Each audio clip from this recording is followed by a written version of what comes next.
جس کو صدیق ذات خدا نے کہا، جس کو صدیق ذات خدا نے کہا اور صدیق ہی مصطفیٰ نے کہا، اس کو صدیق ہی مرتضیٰ نے کہا، یوں ہی صدیق سب اولیاء نے کہا۔ میں بھی کہتا ہوں صدیق صدیق ہے، جو نہ صدیق مانے وہ زندیق ہے۔ یہ جمادی الثانی کا مہینہ ہے، اس لیے جانشین پیغمبر سیدنا صدیق اکبر رضی اللہ تعالی عنہ کے فضائل اور مناقب اور ان کی عظمت کا ذکر آپ کے سامنے کروں گا۔ حضرت ابوبکر کا مقام مرتبہ اسلام میں اتنا بلند و بالا ہے کہ دنیا کا کوئی یہودی اور عیسائی، مشرک، ہندو اور بڑے سے بڑا اسلام کا مخالف بھی عظمت صدیق اکبر کا انکار نہیں کر سکتا۔ بڑے بڑے مستشرقین یورپ نے، مورخین نے ہر عہد اور ہر زمانہ میں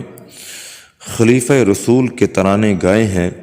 قرآن مجید کی 9 آیات شان صدیق اکبر میں اتری ہیں اور حضور علیہ الصلوۃ والسلام کی 40 سے زیادہ احادیث شان ابوبکر میں موجود ہیں۔ اور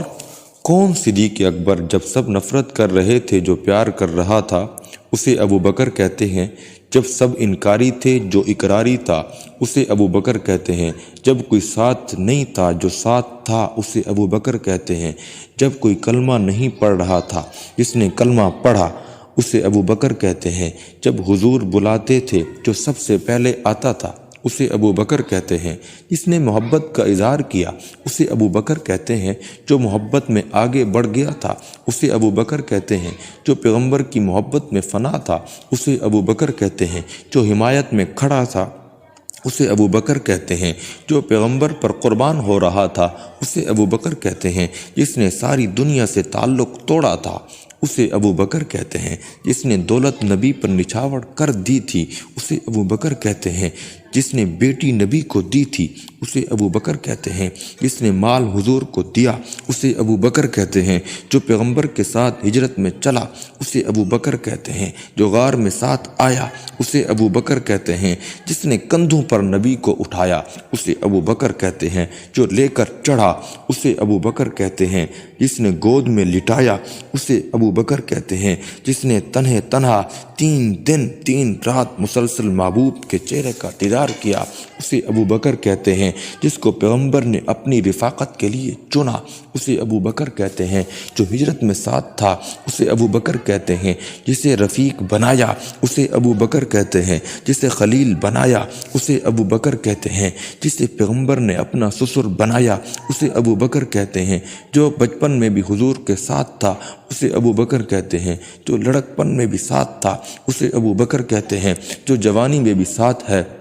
اسے ابوبکر کہتے ہیں، جو مدینہ میں بھی ساتھ ہے اسے ابوبکر کہتے ہیں، جو مکہ میں بھی ساتھ ہے اسے ابوبکر کہتے ہیں، جو سفر میں بھی ساتھ ہے اسے ابوبکر کہتے ہیں، جو حضر میں بھی ساتھ ہے اسے ابوبکر کہتے ہیں، جو نبی کی ہر مرضی پہ اپنی مرضی فنا کرے اسے ابوبکر کہتے ہیں، جو رات میں بلائے تو وہ آئے اسے ابوبکر کہتے ہیں، جو دن میں بھی چلے تو ساتھ ہو اسے ابوبکر کہتے ہیں، جو بدر میں بھی ساتھ ہو اسے ابوبکر کہتے ہیں، جو نبی کے دل کے راز کو جان جاتا ہے اسے ابوبکر کہتے ہیں، جو حنین میں، خیبر میں، تبوک میں، یرموک میں ہر غزوے میں ساتھ تھا اسے ابوبکر کہتے ہیں، جس کے رفیق اور اس کی رفاقت کو ابو جہل بھی مانے کہ حضور ملیں گے تو ابوبکر کے گھر میں ملیں گے اسے ابوبکر کہتے ہیں، جو پیغمبر کے اشارے پر گھر کا سارا مال لا کر حضور کے قدموں میں رکھ دے اسے ابوبکر کہتے ہیں، جس کی بیٹی پیغمبر کی بیوی بن جائے اسے ابوبکر کہتے ہیں، جس کی دولت سے مسجد نبوی کی تعمیر کی جائے، مسجد نبوی کی جگہ خریدی کی جائے اسے ابوبکر کہتے ہیں، جو غار میں جائے تو قرآن پکار اٹھے اذ یقول لصاحبہ لا تحزن ان اللہ معنا، یہ ساتھ چلنے والا اسے ابوبکر کہتے ہیں، قرآن جسے کہے ثانی اثنین اذ ہما فی الغار اسے ابوبکر کہتے ہیں، قرآن جسے کہے فسیجنبها الاتقى اتقا، اسے ابو بکر کہتے ہیں، جس کے بارے میں ان اکرمکم عند اللہ اتقا، اسے ابو بکر کہتے ہیں، جو نبوت کا وزن اٹھائے اسے ابو بکر کہتے ہیں، جس پر نبوت اپنا وزن ڈال دے اسے ابو بکر کہتے ہیں، جو پیغمبر کے ساتھ چل کر مدینہ پہنچے، دیکھنے والے پہچان نہ سکیں ابو بکر کون ہے، حضور کون ہے، حضور جو حضور کے رنگ میں رنگا جائے اسے ابو بکر کہتے ہیں، جو آج بھی حضور کے ساتھ روضہ میں سویا ہوا ہے اسے ابو بکر کہتے ہیں، جو قیامت کے روز جب حضور قبر سے اٹھیں گے آپ کے دائیں ہاتھ میں جس کا ہاتھ ہوگا اسے ابو بکر کہتے ہیں، روز محشر ہوگا، آسمان کی گرمی موت پر ہوگی، زمین کی تپش انتہا کو ہوگی، دنیا نفس نفسی میں گری ہوئی ہوگی، حضور نے سر جھکایا ہوا ہوگا، اللہ کہیں گے اے میرے محبوب ارفع راسک، محبوب سر اٹھا، مکرا دکھا، رو کیوں رہا ہے، آہیں کیوں بر رہا ہے، آنسو کیوں گر رہے ہیں، مانگ کیا مانگتا ہے، میرا محبوب کہے گا اللہ حساب شروع کر، تو اللہ فرمائیں گے حساب تو شروع کروں گا، کسی کو پیش تو کر، جو ساری امت میں رب کی دربار میں سب سے پہلے پیش ہوگا اسے ابو بکر کہتے ہیں۔